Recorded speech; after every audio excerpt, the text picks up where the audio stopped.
Right, ఇక తెలంగాణ ప్రభుత్వం కీలక నిర్ణయం తీసుకుంది. పిల్లలకు ప్రమాదకరంగా మారిన మరో 2 రకాల దగ్గు మందులను రాష్ట్రంలో నిషేధించింది. ఇప్పటికే కోల్డ్ రిఫ్ ను పూర్తిగా నిషేధిస్తున్నట్లు ఔషధ నియంత్రణ విభాగం ప్రకటించగా, తాజాగా రిలీఫ్ రెస్పిఫ్రెస్ టీఆర్ సిరప్లపై నిషేధం విధించింది.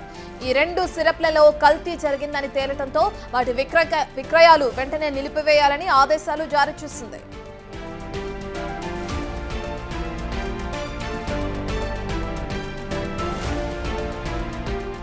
దగ్గుమందు వాడకంపై ఇప్పటికే ప్రజారోగ్య విభాగం ప్రజలకు పలు సూచనలు జారీ చేసింది.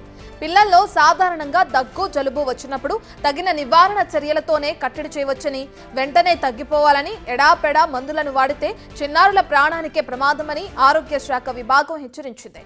ఇక 2 ఏళ్లలోపు పిల్లలకు దగ్గుమందు ఇవ్వొద్దని సూచించింది. 5 ఏళ్లలోపు చిన్నారులకు అత్యవసరం అయితేనే దగ్గుమందు వాడాలని తెలిపింది.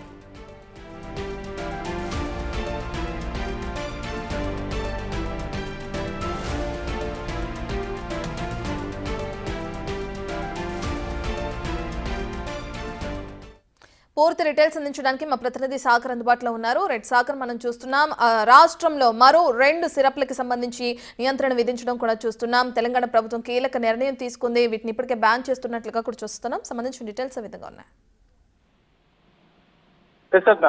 తాజాగా మధ్యప్రదేశ్ లో చిన్నపిల్లలు దగ్గు సిరప్ తీసుకుని మృతి చెందిన సంఘటన పైన ఇప్పటికే దానికి సంబంధించినటువంటి కోల్డ్ డ్రిప్ అనే దాన్ని గతంలోనే తెలంగాణ ప్రభుత్వం దాన్ని బ్యాన్ చేసింది. అయితే తాజాగా మరో 2 సిరప్లను కూడా బ్యాన్ చేసినట్టుగా కూడా తెలుస్తుంది. అందులో కీలకంగా ఈ దగ్గు సిరప్లలో ఎక్కువ వ్యాలిడిటీ ఎందుకు, దాంతో పాటు ఫిట్నెస్ ఉండడానికి వాడే మత్తు పదార్థాన్ని, ఆ రసాయనాన్ని ఎక్కువగా వినియోగించడం వల్లనే చిన్నపిల్లలు ప్రమాదాలకు ఈ విధంగా జరుగుతున్నాయి.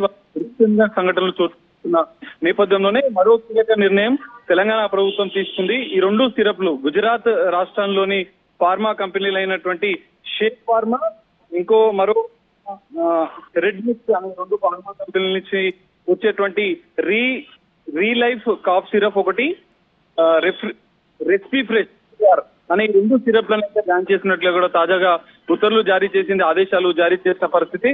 అయితే ఇప్పటికే ఈ 2 సిరప్లలో డై ఇథిలిన్ గ్లైకాన్ ఈ పదార్థం అనేది దాని వల్లనే చిన్నపిల్లలు మృత్యువాత పడుతున్నారు.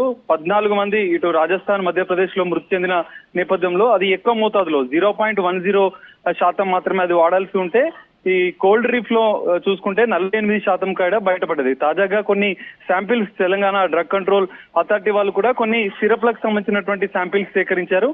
సో ఇలాంటి ప్రమాదాలు జరగకుండా ఉండేందుకు ముందు జాగ్రత్త చర్యల్లో భాగంగానే ఈ నిర్ణయం ప్రభుత్వం తీసుకున్నట్లు కూడా మనకు అర్థమవుతుంది. అయితే మరికొన్ని సిరప్లను ఏదైతే కోల్డ్ డ్రిప్, దగ్గు, జలుబుకు సంబంధించినటువంటి చిన్నపిల్లలు యూజ్ చేసే ఈ సిరప్లలో ఎక్కువ మోతాదులో డైఇథిలిన్ గ్లైకాన్ అనే మత్తు పదార్థాన్ని, రసాయనాన్ని ఎక్కువగా వినియోగించడం వల్లనే ఈ ప్రమాదాలు జరుగుతున్న నేపథ్యంలో తాజాగా సేకరించిన శాంపిల్స్ లో ఎక్కువ మోతాదులో ఇది వాడుతున్నట్లుగా కూడా బయటపడింది. సో ఈ నేపథ్యంలో ఆ 2 సిరప్లను తెలంగాణ ప్రభుత్వం బ్యాన్ చేసింది. సో భవిష్యత్తులో ఈ తరహా ఘటనలు జరగకుండా ముందు జాగ్రత్త చర్యలు భాగంగానే నిర్ణయం తీసుకున్నట్లు కూడా తెలుస్తుంది.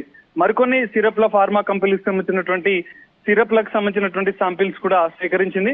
అందులో కూడా ఏదైనా ఈ మత్తు పదార్థం, రసాయన పదార్థాలు ఎక్కువగా యూసేజ్ ఉంటే వాటిపైన కూడా నిర్ణయం తీసుకునే అవకాశం కనిపిస్తుంది. అయితే మనం చూసుకుంటే తల్లిదండ్రులు పిల్లలకు సంబంధించినటువంటి విషయంలో దగ్గు, జలుబు, సాధారణంగా వచ్చే దగ్గు, జలుబుకు వెంటనే మెడికల్ షాప్ వెళ్ళి ఈ సిరప్లు కొనుగోలు చేస్తూ ఉంటారు. సో అలా కాకుండా డాక్టర్ల సలహాల మేరకు మాత్రమే ఖచ్చితంగా ఈ సిరప్లను యూసేజ్ చేయాలంటూ కూడా ఇటు డాక్టర్స్ సూచిస్తున్న పరిస్థితి కూడా కనిపిస్తుంది.